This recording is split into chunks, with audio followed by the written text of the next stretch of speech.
Mutongoi wa chama cha Wiper Patriotic Front Dr. Stephen Kalonzo Musyoka na ula president wa kana wa Botswana Ian Khama ne makoso atongo yilembetani ya Afrika kwa kila maweta ta utongo imudhuku ko maika udhia maikathia mauvunduku alama tongo ewe ni amuika makuvetanga tongo ya dhuku na kuete atongo thianu amane na kimanisoni cha yulucha Lukenya University Mutitwande kauntini ya Makueni kavindani kaomba na wakeli wangwatanio ya kuete ndesi ya Afrika vamwe mainenda tongo ima Afrika kueka kita amuika alame meku kitia mawaliuku ma utongoi Kena Mulinge na Mauvo. Ainanga kanywa mutu ya Tanzania lena toiso sakwanisi mwilimbetu Ian Khama ni waweta usakwanusu na usirunema kwa sama ingina ndona ina umelu. Bai weta President Samia Suluhu ulona ithiwe kithitu chumane kende na uthiwa kuthatongusi ndesiu ya Tanzania.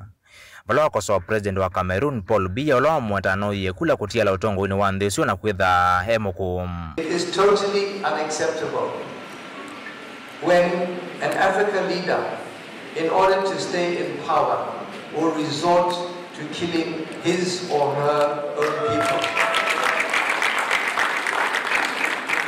In order to stay in power, will rig an election, as if they are God's gift to their country.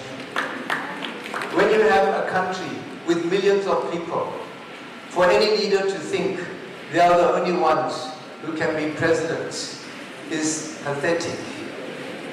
And therefore, and my apology to those who may come from Tanzania, but I'm mentioning this because they are your neighbor, that the recent election and what transpired, the killings around that election, I for one do not recognize the person who was inaugurated as the president of Canada.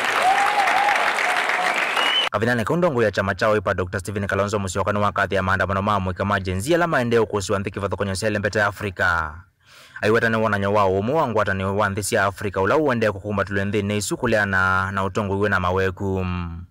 The wave of Gen Z-led protests across Africa against bad governance, against corruption, impunity, lack of transparency, electoral fraud, and rising living costs is a powerful testament to a new generation rising. These peaceful demonstrations are not acts of recklessness.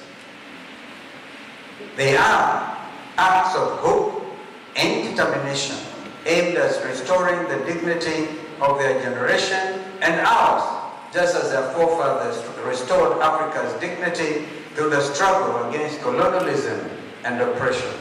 Kalonzo weta utongo wake thuina utongo imudhuku ndwena uthina ni wo thothete maandamano avala wenda utongo ima Afrika kwa kako kitamweka ame ko kita utongo imwethianu wina uo na wina umelu.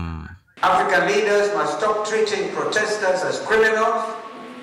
In the case of Kenya, in the case of my own country, senior counsel went out there, PLO, next to community maximum prison, to enter and defend young Kenyans who are charged under Prevention of Terrorism Act.